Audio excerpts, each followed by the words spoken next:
Salut à tous, c'est Ghosty. Voici mon tuto 3 sur la tenue de base. Comment partir bien équipé sur le terrain que vous allez rencontrer.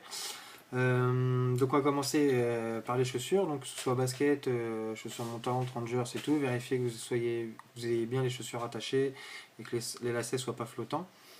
Après pour ce qui est chaussettes, bon, pour ma part moi j'ai des chaussettes rembourrées pour avoir moins froid durant mes chasses. Ensuite, je prends un sous-pantalon pour l'étanchéité, tout ce qui est froid. Si je dois me mettre à genoux et que c'est mouillé, bah, ça évite que ça me touche sur le corps, comme ça évite que je subisse le froid à l'extérieur.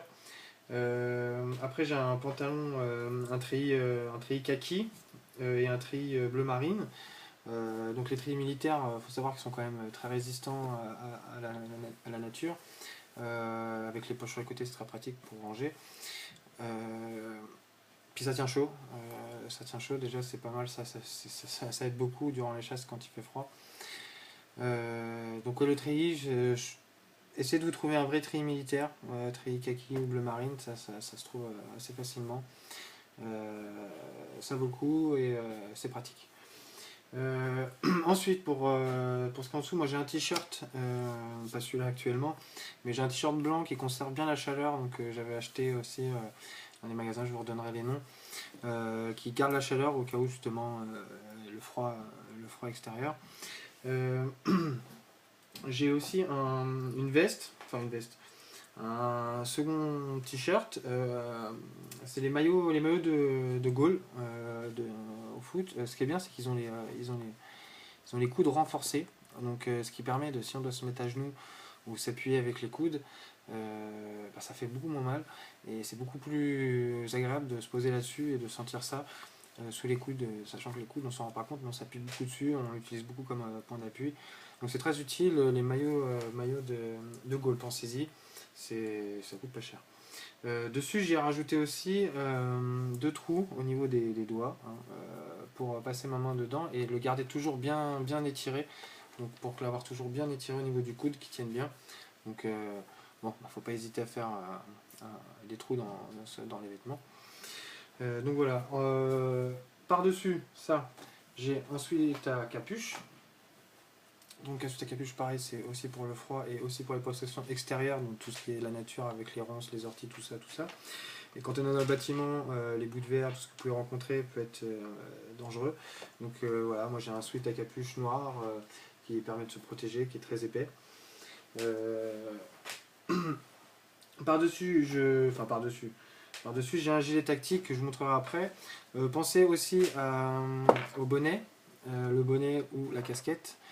Bonnet ou casquette, c'est important. Il y a tout ce qui sera chauve-souris, par exemple, pour ceux qui ont des cheveux, ont tendance à aimer se foutre le nez dedans, donc faire attention, ou d'éviter de s'agripper aussi dans les objets qu'il peut y avoir autour de vous, les bouts de fil, les choses qui dépassent, les arbres, les branches.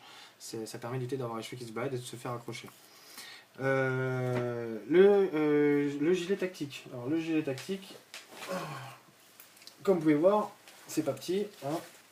Le gilet tactique, ça permet de porter plein de choses sur le terrain. C'est très pratique. Je conseille pour tous, hein, amateurs comme professionnels, hein. Comme on peut voir, c'est Aaron dans Ghost Adventure, il en a un souvent. On peut ranger tout, le matériel est à disposition, il est sur vous. Vous n'avez pas besoin d'avoir un sac à dos, pas besoin de chercher bien longtemps. Vous répartissez bien les objets dans les poches là où il faut, de façon à ce que pendant votre chasse, vous puissiez intervenir avec vos objets très rapidement. Dans mon gilet, on va revenir sur la sécurité. Dans mon gilet, il y a toujours des poches intérieures. Comme vous pouvez le voir, un gilet jaune. Un gilet jaune, c'est important. Quoi qu'il arrive, il faut qu'on vous voie dans le noir s'il y a un accident ou autre. Si besoin, le gilet, l'avoir toujours sur soi. Il n'y a pas besoin d'avoir de voiture, il faut en avoir un, quoi qu'il arrive, surtout dans le noir. Ensuite, sur les gilets tactiques, en général, vous avez des ceintures qui sont très pratiques, hein, qui vous permettent aussi de rajouter des accessoires. J'ai un sifflet de survie, donc dans une petite poche. Le sifflet de survie qui me permet de siffler si par exemple justement j'ai le malheur de m'éloigner de mon collègue et qu'il m'arrive un incident, j'utilise ce sifflet. en espérant que je n'ai jamais à l'utiliser. Voilà, donc le gilet tactique, ça vous pouvez aussi en trouver sur internet. Je donnerai aussi les infos sur le web, sur ma page en tout cas, je partagerai les infos si nécessaire. C'est qu'il me revient à vous dire qu'il faut toujours partir bien équipé pour les chasses aux fantômes. Comme je dis, c'est une tenue de base. Après, c'est mon équipement à moi, c'est mon équipement que je me suis investi, comme j'ai dit dedans. Mais avoir cette tenue et savoir comment s'habiller avant de partir, c'est important. Donc ce sera dans le prochain tuto aussi, ce sera comment, le bon équipement aussi de base, donc l'équipement à avoir sur soi, lampe, tout ça, dans mon prochain tuto. Voilà, à plus sur le web.